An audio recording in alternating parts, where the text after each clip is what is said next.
जनवरी 2026 की आशा कार्यकर्ताओं से जुड़ी 10 सबसे बड़ी और अहम खबरें आज हम इस वीडियो में लेकर आए हैं। ये वीडियो अलग अलग राज्यों से आई मीडिया रिपोर्ट्स पर आधारित जानकारी है। हम हर राज्य की खबर दिखाते हैं। आप किसी भी राज्य से हो, ये वीडियो आपके लिए है। और आप हमें ये भी बताइएगा कि आप किस राज्य से, अगर आप आशा वर्कर हैं तो आप कहां से, ताकि वहां की खबर कोई आए तो हम आपको दे सके।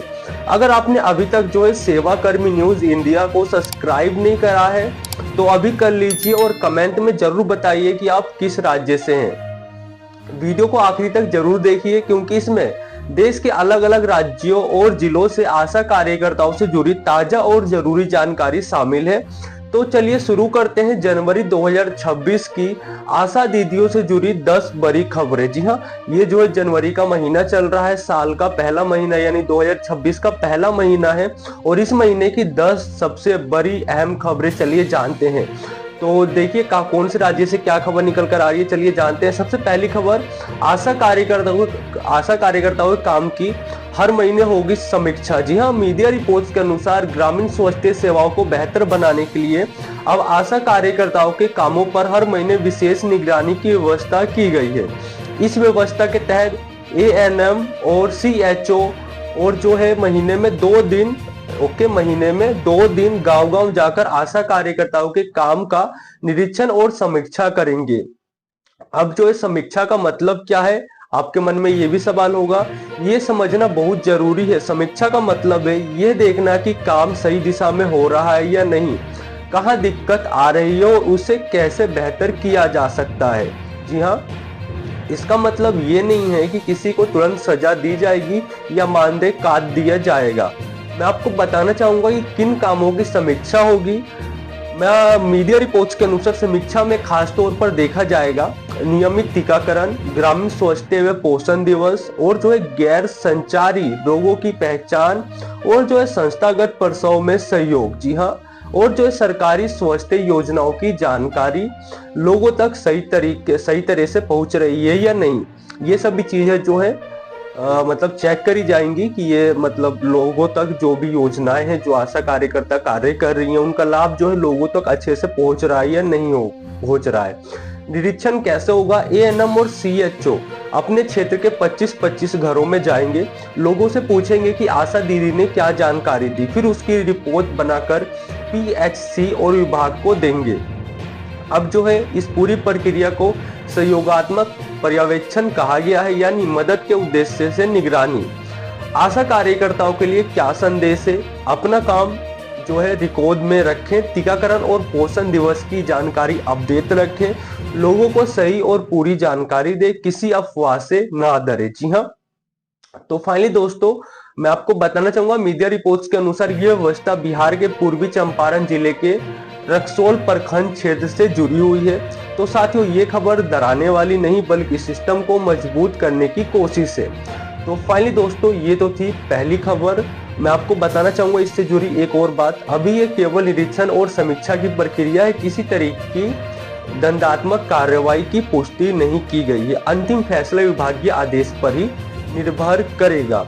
तो ये तो थी आपकी पहली खबर समीक्षा को लेकर कि आशा कार्यकर्ताओं की जो है समीक्षा अब जो है बिहार से शुरू हो चुकी है और हो सकता है कि धीरे धीरे अन्य राज्यों में भी फैले। ओके, तो फाइनली आइए दूसरी खबर देखते हैं। दूसरी खबर हमारी क्या निकल कर आ रही है। दूसरी खबर हमारी निकल कर आ रही है कि आशा कार्यकर्ताओं के धरने से टीकाकरण व्यवस्था पर असर। जी हाँ, बिल्कुल आपने सही सुना। मीडिया रिपोर्ट्स के अनुसार आशा कार्यकर्ताओं के धरना प्रदर्शन के चलते एक सामुदायिक स्वास्थ्य केंद्र में टीकाकरण व्यवस्था को लेकर चिंता की स्थिति बनी हुई है। बताया जा रहा है कि आशा कार्यकर्ता अपनी मांगों को लेकर सीएससी परिसर में धरने पर बैठी हुई हैं और ये धरना लगातार कई दिनों से जारी है। वैक्सीन को लेकर क्या स्थिति बनी, ओके, और मीडिया रिपोर्ट्स के अनुसार धरने के कारण वैक्सीन कक्ष तक पहुंच को लेकर अड़चन आई है, जिससे वैक्सीन के सुरक्षित रहने को लेकर आशंका जताई जा रही है। मैं आपको बताना चाहूंगा बहनों, स्वास्थ्य विभाग का कहना है कि क्या कहना है स्वास्थ्य विभाग का, ये भी सुनिए। वैक्सीन को सुरक्षित रखने की कोशिश की जा रही है और जो है आशा कार्यकर्ताओं से बातचीत जारी है ताकि स्थिति को सामान्य किया जा सके। ये जो है एक घटना है कि आशा कार्यकर्ताओं ने अपनी मांगों को लेकर जो है धरना प्रदर्शन कर रखा है। इस बीच जो है ये वैक्सीन की खबर निकलकर सामने आई है और इस पक्ष में आशा कार्यकर्ताओं का पक्ष क्या है वो भी चलिए जानते हैं। मीडिया रिपोर्ट्स के अनुसार आशा कार्यकर्ताओं का कहना है कि वे लंबे समय से भुगतान और सेवा से जुड़ी मांगे उठा रही हैं, लेकिन समाधान नहीं हो पा रहा है। इसी वजह से उन्होंने आंदोलन का रास्ता चुना है। तो दोस्तों मैं आपको बताना चाहूंगा, और इस पक्ष में जो है राजनीतिक समर्थक की भी चर्चा। जी हाँ, मीडिया रिपोर्ट्स के अनुसार आशा कार्यकर्ताओं के इस आंदोलन को कुछ राजनीतिक दलों का समर्थन भी मिला है। मैं आपको बताना चाहूंगा, नेताओं ने मांगों को जायज बताया और समाधान की अपील की है। मीडिया रिपोर्ट्स के अनुसार यह पूरा मामला जो है उत्तर प्रदेश के कन्नौज जिले से जुड़ा हुआ है। जी हाँ, ये उत्तर प्रदेश कन्नौज जिले से खबर निकलकर सामने आई है, जहां पर आशा कार्यकर्ता अपने मांगों को लेकर लंबे समय से कोशिश कर रही है। और उत्तर प्रदेश ही नहीं, अन्य राज्य भी देखा जाए तो आशा कार्यकर्ता जो है कहीं ना कहीं पर जो है हर जगह जो है अपनी जो है मांगे उठाती हैं। तो साथियों, यह स्थिति आशा कार्यकर्ताओं की मांगों और स्वास्थ्य व्यवस्था दोनों के लिहाज से संवेदनशील मानी जा रही है। अभी बातचीत जारी है, किसी अंतिम फैसले की पुष्टि नहीं हुई है। आगे की कार्रवाई प्रशासनिक निर्णय पर निर्भर करेगी। ये जानकारी मीडिया रिपोर्ट्स के अनुसार दी गई है। ओके, तो फाइनली देखिए अगली खबर देखते हैं। अगली खबर हमारी क्या निकल कर आ रही है। अगली खबर हमारी आ रही है निकलकर आशा और आंगनवाड़ी बहनों के लिए आयुष्मान कार्ड की बड़ी राहत। जी हाँ, बिल्कुल आपने सही सुना, आशा कार्यकर्ताओं के लिए और आंगनवाड़ी कार्यकर्ताओं के लिए। मीडिया रिपोर्ट्स के अनुसार आशा और आंगनवाड़ी कार्यकर्ताओं के लिए एक राहत भरी खबर सामने आई है। अब सरकार ने आयुष्मान भारत योजना के दायरे को बढ़ाते हुए आशा कार्यकर्ता, आंगनवाड़ी सेविका और आंगनवाड़ी सहायिका को भी इसमें शामिल करने का फैसला लिया है। मैं आपको बताना चाहूंगा क्या मिलेगा इस योजना में। तो देखिए दोस्तों, मीडिया रिपोर्ट्स के अनुसार हर पात्र लाभार्थी को सालाना 5 लाख रुपए तक का कैशलेस इलाज मिलेगा। और जो है इलाज जो है सरकारी अस्पताल के साथ साथ सूचीबद्ध निजी अस्पतालों में यानी कि प्राइवेट अस्पतालों में भी किया जा सकेगा। दोस्तों, ये सुविधा सिर्फ कार्यकर्ता ही नहीं, उनके परिवार के लिए भी लागू मानी जा रही है। यानी कि अगर आप एक आशा वर्कर हैं, आंगनवाड़ी वर्कर हैं, आप जो है अपने लिए भी इस्तेमाल कर सकती हैं और अपने परिवार के लिए भी इस्तेमाल कर सकती हैं। और मैं आपको बताना चाहूंगा इसमें जो है कितने परिवार होंगे शामिल। मीडिया रिपोर्ट्स के अनुसार इस फैसले से 17 लाख से अधिक कामगार परिवार स्वास्थ्य सुरक्षा के दायरे में आएंगे। दोस्तों, सिर्फ आशा और आंगनवाड़ी से जुड़े 2,68,000 से ज्यादा परिवार पहले इस योजना में जो है जोड़े जा चुके हैं। और जो है मैं आपको बताना चाहूंगा ये योजना जो है कई राज्यों में जो है लागू है और कई राज्यों में जो है अब धीरे धीरे शुरू हो रही है। ओके, और इलाज का खर्च कौन उठाएगा, सबसे बड़ी बात, मीडिया रिपोर्ट्स के अनुसार इलाज का पूरा खर्च जो है सरकार द्वारा वहन किया जाएगा। अस्पताल में आयुष्मान कार्ड दिखाकर सीधा कैशलेस इलाज मिलेगा। जी हाँ, मीडिया रिपोर्ट्स के अनुसार यह फैसला जो है बिहार राज्य से जुड़ा है। बिहार में अभी जो है आशा कार्यकर्ता और आंगनवाड़ी कार्यकर्ताओं के लिए आयुष्मान कार्ड योजना शुरू करने की खबर सामने आई है, जो मैंने आपको बताया। तो साथियों, ये खबर आशा और आंगनवाड़ी बहनों के लिए एक बड़ी राहत मानी जा रही है। लेकिन ध्यान रखें आप, और मैं आपको बताना चाहूंगा क्या ध्यान रखना है। इससे पहले आप मेरी बात सुन लीजिए। कई राज्यों में जो है आशा और आंगनवाड़ी बहनों को पहले से आयुष्मान भारत योजना के दायरे में लाया जा चुका है, लेकिन धीरे धीरे अभी जो है कुछ राज्यों में धीरे धीरे जो है आयुष्मान भारत योजना चालू हो रही है। ओके, और जो है मैं आपको बताना चाहूंगा इसमें जो है किसी भी फर्जी एजेंट से दूर रहे। ओके, ये आप ध्यान रखने वाली बात है। फाइनली तीसरी खबर देखिए, आशा हड़ताल से टीकाकरण प्रभावित। जी हाँ, मीडिया रिपोर्ट्स के अनुसार उत्तर प्रदेश में आशा कार्यकर्ताओं की हड़ताल के कारण टीकाकरण अभियान प्रभावित होने की खबर सामने आई है।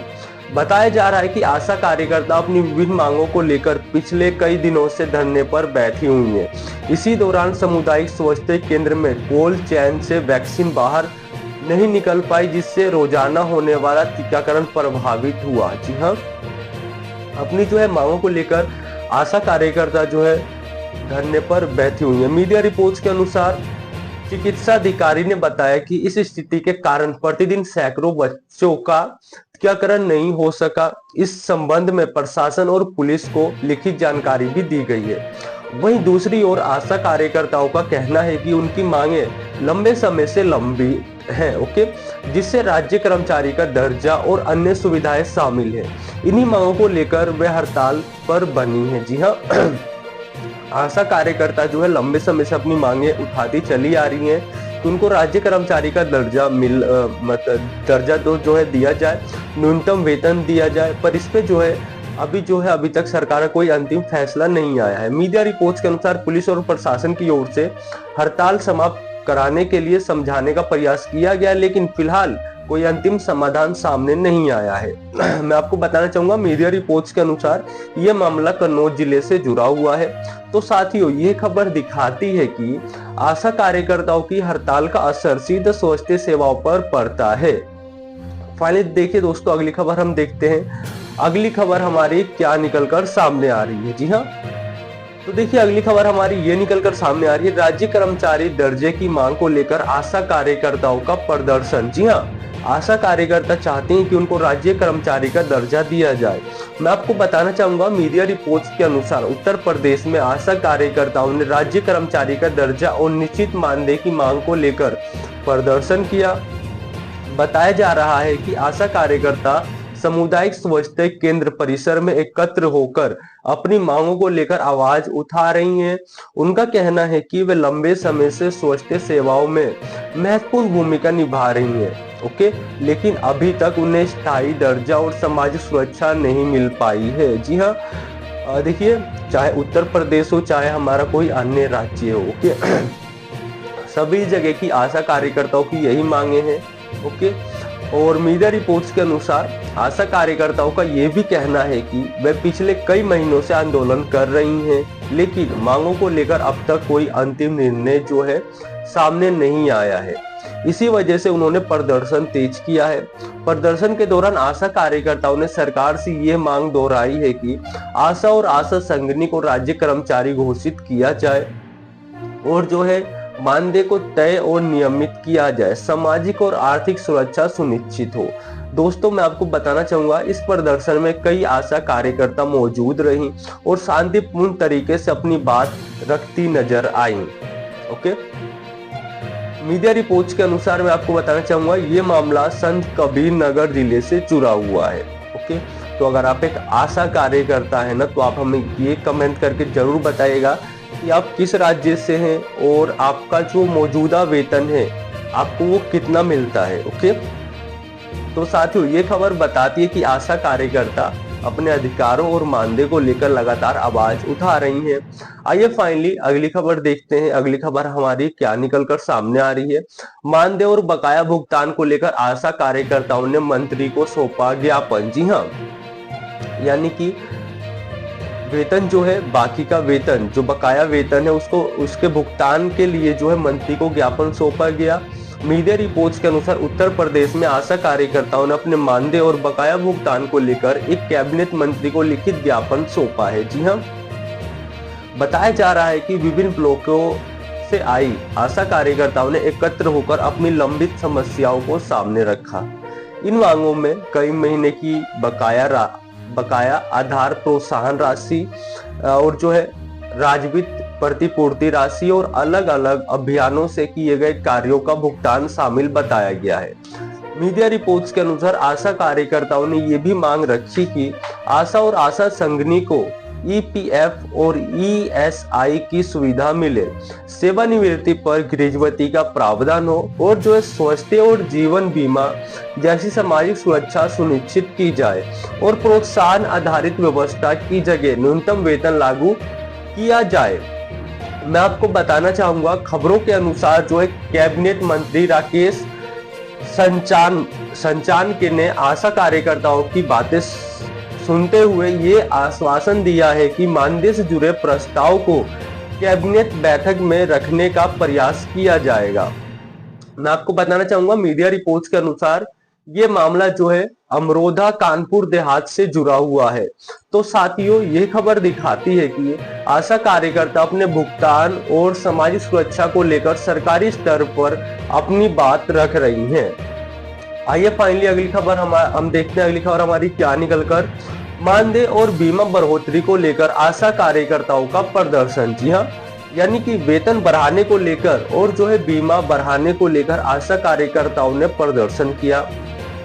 ये खबर जो है मीडिया रिपोर्ट्स के अनुसार पश्चिम बंगाल में आशा कार्यकर्ताओं ने मानदेय बढ़ोतरी और बीमा सुविधा को लेकर प्रदर्शन किया। मैं आपको बताना चाहूंगा, खबरों के अनुसार आशा कार्यकर्ताओं की मांग है कि उन्हें न्यूनतम 15,000 रुपए मासिक मानदेय दिया जाए और ड्यूटी के दौरान यानी कार्य के दौरान जो है मृत्यु होने की स्थिति में 5 लाख रुपए का बीमा कवर सुनिश्चित किया जाए। बताया जा रहा है कि प्रदर्शन के दौरान जो है आशा कार्यकर्ताओं ने यह भी कहा कि यदि उनकी मांगों पर समय रहते विचार नहीं हुआ तो वे आगामी विधानसभा चुनाव से जुड़े कुछ निर्णयों पर जो है पूर्ण विचार कर सकती हैं। मीडिया रिपोर्ट्स के अनुसार आशा कार्यकर्ताओं का कहना है कि वे स्वास्थ्य सेवाओं की रीढ़ मानी जाती हैं, लेकिन मानदेय और सामाजिक सुरक्षा को लेकर अभी भी कई समस्याएं बनी हुई हैं। तो दोस्तों और साथियों, ये प्रदर्शन शांतिपूर्ण तरीके से अपनी मांगों को सरकार तक पहुंचाने के उद्देश्य से किया गया बताया जा रहा है। और मैं आपको बताना चाहूंगा, देखिए अगर आप एक आशा वर्कर है ना, तो आप मुझे कमेंट करके ये जरूर बताइएगा कि आपके राज्य में और आपको जो है कितना वेतन दिया जा रहा है, कि इतने में जो है आपका भरण पोषण हो जाता है। ओके, और मीडिया रिपोर्ट्स के अनुसार ये प्रदर्शन जो है कोलकाता में किया गया। तो साथियों, ये खबर पश्चिम बंगाल की आशा कार्यकर्ताओं से जुड़ा एक अहम अपडेट मानी जा रही है। और जो है अगली खबर हम देखते हैं, अगली खबर हमारी क्या निकलकर सामने आ रही है आशा कार्यकर्ताओं को लेकर। आशा कार्यकर्ताओं के लिए बड़ी सुविधा, CSC में बनेगा विश्राम गृह। आखिर ये विश्राम गृह है क्या, ये भी जानेंगे। और आशा कार्यकर्ताओं के लिए सुविधा जो है कहां से शुरू की गई है, ये भी जानेंगे। ओके, तो मीडिया रिपोर्ट्स के अनुसार आशा कार्यकर्ताओं के कामकाजी माहौल को बेहतर बनाने के लिए स्वास्थ्य विभाग ने एक अहम कदम उठाया है। खबरों के अनुसार अब सामुदायिक स्वास्थ्य केंद्रों पर आशा कार्यकर्ताओं के लिए विश्राम गृह, रैन बसेरा बनाने की योजना तैयार की गई है। इस सुविधा के तहत आशा दीदियों को प्रसव के समय और उसके बाद रुकने में परेशानी नहीं होगी। जी हाँ, उन्हें अस्पताल परिसर में ही आराम की सुरक्षित जगह मिलेगी। जी हाँ, मैं आपको बताना चाहूंगा, आशा वर्करों के लिए जब वो अस्पताल जाती थी तो मतलब वहां पर रुकने की कोई उनके लिए स्पेशल जगह नहीं थी। अब जो है सरकार ने नई व्यवस्था शुरू की है। मीडिया रिपोर्ट्स के अनुसार इन विश्राम गृहों में बिस्तर और जो है पंखा और ट्यूबलाइट, पीने का साफ पानी, शौचालय, मोबाइल चार्जिंग पॉइंट, ठंड के मौसम में रूम हीटर जैसी बुनियादी सुविधा दी जाएगी जो कि एक आशा कार्यकर्ता के लिए काफी जो है राहत भरी मानी जा रही है। बताया जा रहा है कि कई बार रात में आशा कार्यकर्ताओं को अस्पताल में रुकने की उचित व्यवस्था नहीं मिल पाती थी, जिससे उन्हें दिक्कतों का सामना करना पड़ता था। स्वास्थ्य विभाग का मानना है कि इस व्यवस्था से आशा कार्यकर्ताओं को राहत मिलेगी, संस्थागत और सुरक्षित प्रसव को और बेहतर तरीके से संभाला जा सकेगा। ओके, मीडिया रिपोर्ट्स के अनुसार यह योजना जो है सीतापुर जिले से जुड़ी हुई है और वहां से जो है शुरू हुई है और हो सकता है आने वाले समय में धीरे धीरे अन्य राज्यों तक भी पहुंचे। तो साथियों, ये खबर आशा कार्यकर्ताओं के लिए एक राहत भरा कदम माना जा रहा है। ओके, लेकिन ध्यान रखिए, सभी सुविधाएं विभागीय निर्देश और सरकारी प्रक्रिया के अनुसार चरणबद्ध तरीके से लागू होगी। और ये जानकारी जो है मीडिया रिपोर्ट्स के अनुसार है, किसी बदलाव के लिए सरकारी आदेश ही अंतिम होगा। ओके, तो दोस्तों, आशा कार्यकर्ताओं से जुड़ी ये खबर काफी महत्वपूर्ण थी और ऐसी भरोसेमंद और सुरक्षित खबरों के लिए सेवाकर्मी न्यूज इंडिया को सब्सक्राइब करें। और जो है आपको ये वीडियो कैसी लगी आप हमें कमेंट करके जरूर बताइए। और मैं आपसे एक बार और बोलना चाहूंगा, ये जो है जितनी भी खबर आपको दिखाई थी, सारी खबर जो है मीडिया रिपोर्ट्स के अनुसार आधारित थी। तो आप हमें कमेंट करके ये बताइएगा कि आप किस राज्य से, कहां से हैं, ताकि हम वहां की खबर आप तक पहुंचा सके। और आप सभी का बहुत बहुत धन्यवाद वीडियो देखने के लिए।